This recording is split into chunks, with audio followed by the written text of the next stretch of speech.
Greetings, U.S. history scholars. APUSH review sheet for Unit 2, the American Revolution, top to bottom. The French and Indian War, the dates are 1754 to 1763. And the sides that fought in this war are the French and the Indians are one side against the Americans and our British cousins, our British allies.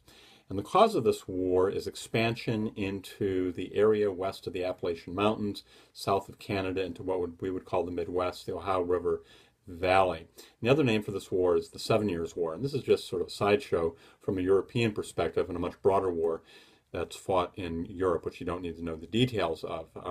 For our purposes, this is a war over who's going to control the Midwest. And Washington's role, he is sent by the Virginian governor into this western territory to drive the French out. They've put a fort at a place called Fort Duquesne, which would be in the area where Pittsburgh is. And Washington is going to fail to immediately chase them out. But one of the things that's going to happen during the war is Washington is going to gain credibility as an American leader, as somebody with experience. And he's going to be called upon later on, obviously, in the American Revolution to lead the Continental Army. The results of this war in 1763, after the French defeat at the Battle of Quebec, the French will cede Canada, which is really the same at this point as Quebec, and they're going to cede all this land between the Mississippi and the Appalachian Mountains, which they're claiming, which we are also claiming. So it's going to be a tremendous French defeat and a huge win for the Brits. The problem here for the Brits is even though they've gained a good slice of a continent, they're going to be broke economically here. The treasury is going to be bare, and they are going to begin taxing the Americans, enforcing these taxes, forcing the Navigation Acts, which the Americans, remember, have been quite conveniently dodging through this long period of over a century of salutary neglect.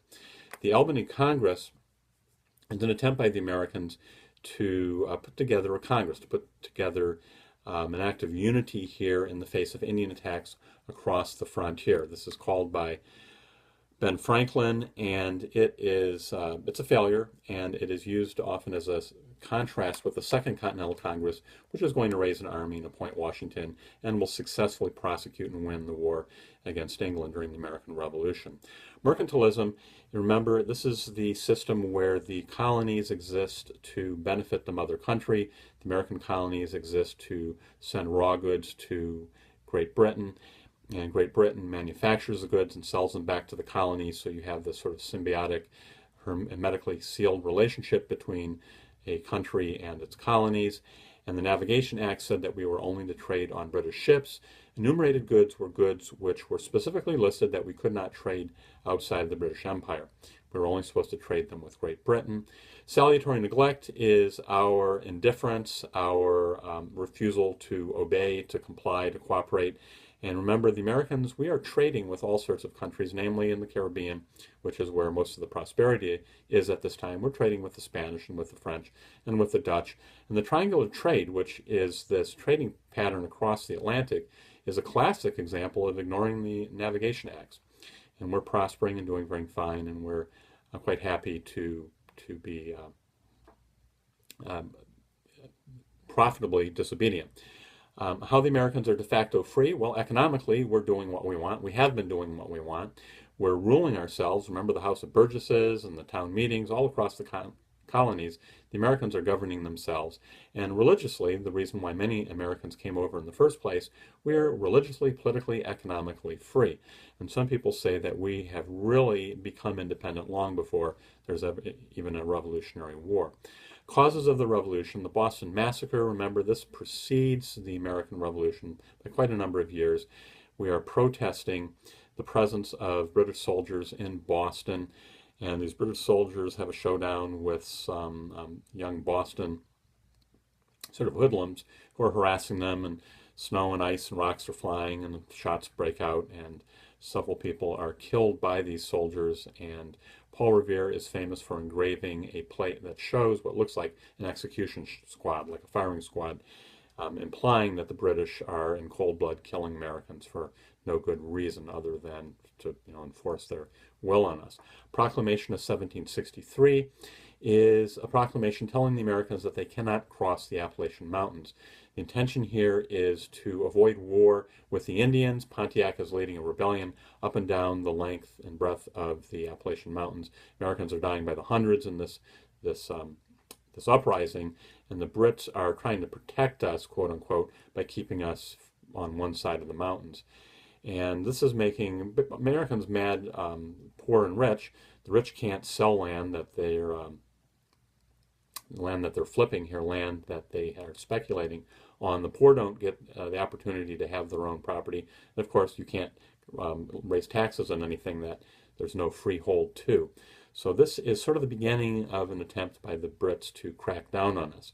The Sugar Act is next, and it is, what differentiates the Sugar Act is that it is a revenue tax. The Americans during this time period gave lip service and did pay some taxes to support essentially the British Navy, that the Brits had the right at the port to collect money for our protection. But that's very different from raising revenue for the general treasury of Great Britain. And the Sugar Act is cracking down. It's an attempt to enforce the Navigation Acts. And the purpose here is to raise revenue, to raise money to pay off the British debt. Writs of assistance are general search warrants where the Brits are searching American barns and warehouses and businesses and private homes looking for smuggled goods, and they can search as often as they want for anything they want that's illegal. And the British tax collectors have a lot of incentive because they're getting a cut for what they find. Stamp Act is another tax, purposes revenue, but one thing that's different about the Stamp Act is it's not a port tax. It's a tax that's everywhere across the colonies and deep in the interior, and it's a tax on things like playing cards and newspapers and magazines and books, and it's a tax to show that it's a stamp that shows that you've paid your tax, and it's on things like deeds and bill of sale and selling and buying slaves and getting married and selling land. It's a transaction tax. And the colonists are angry because they have not voted on this tax. This is something they feel that they should vote on. And you hear the cry, no taxation without representation. The Brits are going to say, well, you have virtual representation. There's actually much less representation back in Great Britain. And the Brits are going to argue that the House of Commons has the well-being of all its subjects in Great Britain and in the colonies at heart. They would do nothing that would not be in our best interest. And even though you don't have a representative, you are indirectly being represented. And the Americans would have none of this. They were defiant. We engaged in a boycott of British goods, which was very effective. On the British side, British merchants pressed the Commons to repeal the Stamp Act. And this brought what's called the Declaratory Act, where the British said, well, even though we're lifting this tax, we declare that we have the right to do another one in the future. The Declaratory Act emphatically said that we were inferior, we were subordinate, and that they were superior, that they were the boss. The Townshend Act is kind of calling our bluff. The Brits are taxing at the ports, and we're doing another boycott to oppose this tax, which we did not vote on. And this one will also be lifted. There will also be a repeal here. So the Americans are boycotting and protesting really any taxes that we don't have a part of. The Tea Act is another tax. This is a tax to bail out the East India Company, which is this huge company. It's a trading company which has these warehouses full of tea at the time of its bankruptcy. And part of the bailout of this company is to allow them to sell at a monopoly in the colonies. In the colonies, not only is this a tax which we have not voted on, but it's putting American ships and merchants and ship owners and those who are manning the ships out of business. Famously, John Hancock in Boston, who's a very influential merchant. So the Boston Tea Party is going to be a response to this, in which a merchant ship is going to be trashed, the tea is going to be thrown into the harbor, and the British response is to shut down the port of Boston until this tea is paid for. The Brits shut down the colonial legislature called the General Court. They shut down town meetings. They shut down town courts. Essentially, Massachusetts is under martial law, and we call this the Intolerable Acts. The British call this the Coercive Acts. Sons of Liberty are these sort of, from a British perspective, street hoodlums who throw rocks through customs officials' windows, and they tar and feather tax collectors. And the Sons of Liberty are sort of these bullies who are on the streets threatening those who are not participating in the boycott, who are supporting the British. They're threatening newspaper editors, for example, and they're burning people in effigy. They're burning these dummies, and there's just a lot of threats against those who support the British. Similarities with early rebels in American history. Well, remember Bacon's Rebellion, Paxton's Rebellion, Leisler's Rebellion, and the Regulators are all rebellions by the poor, those who are being taxed without representation, who do not have participation, who feel they're being treated unjustly. The similarity here with the Americans protesting in Boston. Tories are loyalists.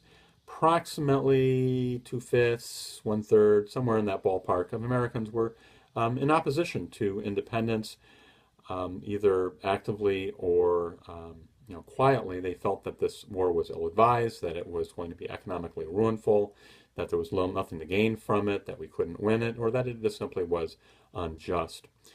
And the shot heard around the world. This is a metaphor. It's from a poem, and it refers to first firing between American soldiers and British soldiers in 1775 at Lexington and then Concord.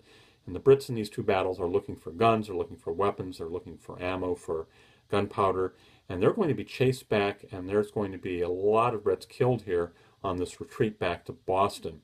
And the shot heard around the world basically is this, that we are willing to fight, that we're willing to stand up for ourselves, that we're willing to fight for our independence from British tyranny. The First and Second Continental Congresses are meetings to organize boycott of British goods.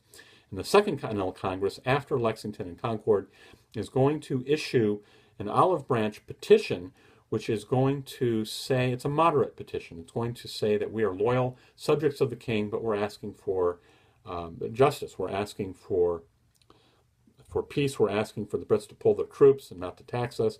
The declaration of the causes and necessities of taking up of arms is it's a note from the hotheads that says, yeah, send more soldiers and we're going to kill them too. We will fight. So you got these two factions have two letters going to the king, one sort of threatening him, the other one asking for peace. And John Dickinson is a leader of the moderates. His letter to a Pennsylvania farmer is asking that we stay loyal to the king, but that we petition as a loyal subject, and the king will surely listen to us because he's a good guy, and we have reason on our side, and that we still have leeway. We still have some room here to avoid war. Thomas Paine's Common Sense is going to argue otherwise. This is a catalyst, pushes the Americans over the edge.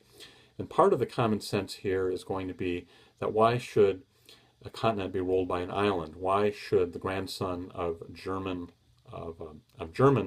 rule a continent where perhaps about a fifth of Americans aren't even British? They're German or French or Scottish or Irish or something else. Thomas Paine is going to point to this long list of injustices. He's going to say, why should we lay down our arms and give them an advantage? And he's going to argue in this very this short, very well-reasoned document, which is printed across the colonies, that we need to be independent. And on July 4th, 1776, after Lexington and Concord, after the Battle of Bunker Hill, we will declare independence. The Battle of Trenton is at the very tail end, on Christmas Day, tail end of 1776. Washington's army has lost all of their battles. Washington's army is free to quit at the end of the year. The term of enlistment is up. And Washington will, after being chased out of New York into New Jersey, will cross the Delaware River. There's that famous painting of him in the boat. He's crossing the river to do battle against the British, actually their henchmen, the German Hessian mercenaries, and it's a decisive victory which will show the Americans are capable of winning a battle, and it convinces the bulk of his army to re-enlist. Washington's army ran away and stuck around to fight another day. Battle of Saratoga is the battle that your book says is the most important battle. This is in 1777, after this defeat of Johnny Burgoyne in upstate New York. And the importance of this battle is the French decide that we are a credible opponent against the Brits, that if the French back us, that we're not going to fold. And the French are going to give us soldiers. They're going to put their fleet at our disposal. they are going to give us money. They're going to give us bills of credit to buy weaponry in Europe, and some of this money is going to help pay Washington's troops, who are infrequently paid at best. Valley Forge is perhaps the low point of the revolution. Washington's army is insufficiently clothed. They don't have shoes. They don't have food. And they're bunkering down in these huts in the winter outside of Philadelphia, where the British Army is, well fed and kept warm. And Washington during the war, perhaps his greatest achievement is in this long, long war where the army is losing most of their battles and where they're not being paid and where they're suffering from exposure in the elements and they're cold and hungry. Washington is keeping them together. And part of the fault of all this is the Continental Congress is failing to tax enough money to pay for what Washington needs. And Washington, again, he keeps this army together through sheer force of personality, through his charisma. Washington is this tremendous leader of men. The Battle of Yorktown is the last battle of the Revolutionary War in 1781.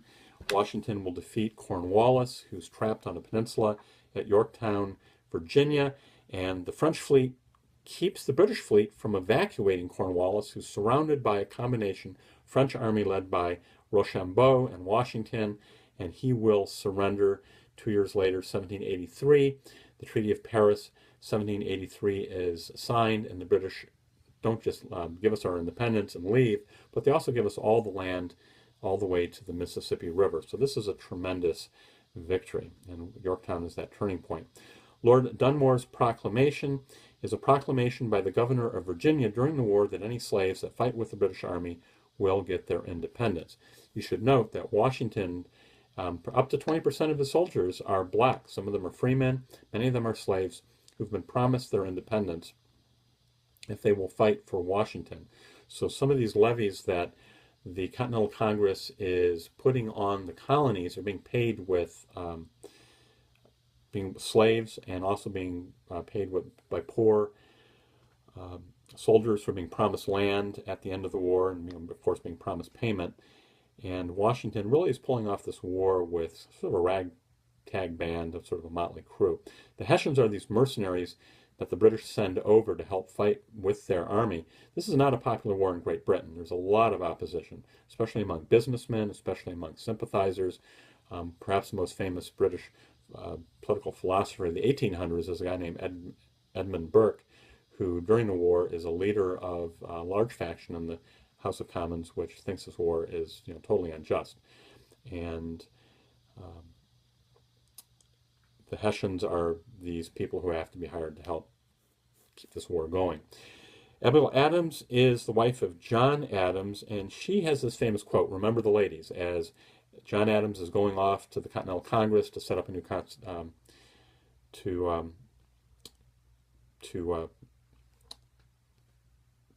to fight for American independence. And later, when the Constitution is being written, she's going to ask that women have the right to participate politically, that they have the right to vote. And she's going to be left behind running this farm, and it's a very large farm, and she's going to be hiring and firing, and she's actually going to be buying slaves, and she's going to be buying land and entering into contracts. And Abigail Adams is kind of this proto-feminist, and again, this famous quote, "Remember the ladies." John Locke is this British political philosopher who says that men are born free, and that in our freedom we set up governments to protect our rights. And if the government does not protect our rights as free men who have created the government voluntarily, we have the right and we actually have the duty to uncreate the government, to recreate, to build a new government. Thomas Jefferson will openly crib from John Locke. These are sort of the economic, the political ideas that people are reading at this time. And he's going to put them in the Declaration of Independence, which, if you remember, is this short document, which is largely a list of specific complaints. He's giving a list of justifications of why we should separate from Great Britain, how Britain has failed to protect our rights. Contradictions in American demands here. Well, this whole war is fought while about 20% of Americans are slaves. And we're not talking just about Washington's army here. We're talking about this population in America. There's about 400,000 slaves, mostly in the South, but all the colonies have some form of slavery at this time. And this is a huge contradiction, that an army that's fighting for freedom is denying freedom to African Americans. And omitted from the declaration by Southern delegates is an accusation that the British have forced slavery down our throats. And the Southern delegates will actually omit this. This will be scratched out from the Declaration of Independence that is signed and proclaimed on July 4th of 1776. So there you go. Be sure to look at your review sheet. Be sure to look at your notes. Look over quizzes. Look over the notes that you've underlined in your book. If you have a review book, look that stuff over. You need to know this stuff. You need to be real tight. You need to know all of this, and you will do great. So study on. Over and out.